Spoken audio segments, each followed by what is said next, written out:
Yo bosku, ketemu lagi dengan gue. Saya Garuda. Dia Pak Syakur.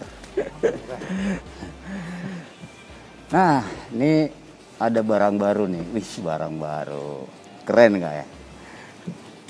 Honda PCX yang baru cc-nya nambah jadi 160. Jadi bukan Honda PCX 150 lagi kayak punya gue yang sekarang gue naikin ya. cc-nya nambah, otomatis powernya nambah, dan banyak yang baru ya yang ada di sini, termasuk desainnya, penggunaan teknologi dan fiturnya. Cakep. Nah, gue mau ngasih tahu apa aja yang baru. Nih, lo lihat ya yang baru.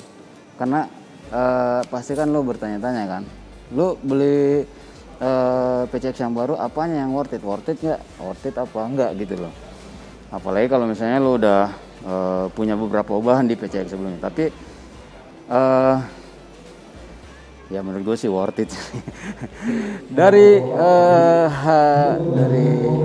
pertama dulu ya. Yang pertama dulu soal desain, karena tampangnya memang akan jadi pertimbangan orang-orang untuk membeli sepeda motor. Nih, dari sisi desain, dari sisi lampunya aja udah smoky light ya. Smoky, jadi rumahnya udah smoke ini. Nah, dari sisi desain nih, lihat, udah cakep nih. Lekukannya pasti beda ya sama Honda PCX sebelumnya, dan materialnya pun ini sedikit berbeda di bagian sini, dan ada petunjuk penggunaan fitur-fiturnya yang baru. Nah, semuanya serba baru. Jadi di speedometer juga kelihatan baru. Ada fitur ABS, terus ada kontrol traksi. Ini modenya. Kalau misalkan nyala, dia kan defaultnya on. Ya. Nah di sini ada mode nih, ada HSTC. Ini kalau kita pencet select, ada total, ada trip. Nah, coba kalau ini defaultnya terakhir kita simpen nih. Jadi kita harus pindahin dulu ini ke HSTC. Untuk kita matiin, ini kita pencet set. Nah, dia akan nyala ya. Nah, cuma perbedaannya gini, ini kan kita masih awal ya, motor belum dikendarain. Yeah. Nanti kalau motor udah dikendarain, kalau misalkan dia tractionnya on, ini akan mati setelah 3 km per jam. Oke, nah jadi dia akan mati. Nah, kalau kita pindahin ininya, kita off kan, nah itu setelah 3 km per jam, ini juga tetap akan mati, cuma indikator ini tetap nyala. Jadi konsumen itu akan dinotifikasi bahwasanya ini tractionnya mati loh. Jadi kamu harus lebih safe itu cara berkendaranya. Oke. Jadi cara settingnya itu di sini, tapi defaultnya tetap akan ke kontrol traksi yang nyala gitu. Iya betul. Coba deh kita kita matiin ya. Kita matiin. Nah, kita nyalain lagi. Dia langsung otomatis ke situ. Jadi no question soal itu. Karena teknologinya memang mengatur seperti itu untuk safety. Namanya dia mengutamakan keselamatan bagi pengendara. Nah, ini tadi posisi lampu nggak nyala, dan sekarang ini posisi lampu nyala. Jadi lebih banyak yang berubah sih menurutnya ini. Banyak yang berubah. Nah, itu tampilan dari depan, tampilan dari belakang, dari samping nih. Emblemnya juga udah bronze gold. Dan yang menarik juga soal knalpot juga udah berubah, desainnya juga lebih sporty. Kemudian di ban itu di belakang lebih lebar 130, yang versi sebelumnya itu 120 profilnya, sementara yang bagian depan itu 110.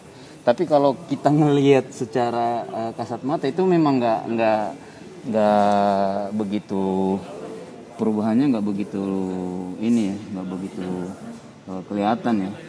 Sementara desain lampu LED-nya juga sangat menarik. Nah, kita lihat bagian sekarang ini 30 apa sih namanya 30 liter kapasitas bagasi. Jadi kalau yang versi sebelumnya itu ini agak ada terapan di sini, jadi sedimennya agak nggak landai ya, nggak landai, dia lebih ngambil tempat lah di bagian belakang sini. Ini kayaknya bisa 2 helm nih kalau nggak salah nih, dengan konfigurasi seperti ini ya. Nah, coba kita lihat di bagian. Ini yang bagian yang berubah yang lain nih. Di bagian lighternya udah colokan USB, jadi lo nggak perlu bawa colokan lighter lagi ya. Dan ini ngancingnya juga lebih kaku, jadi lebih enak nih. Yang versi 150 ini dia lebih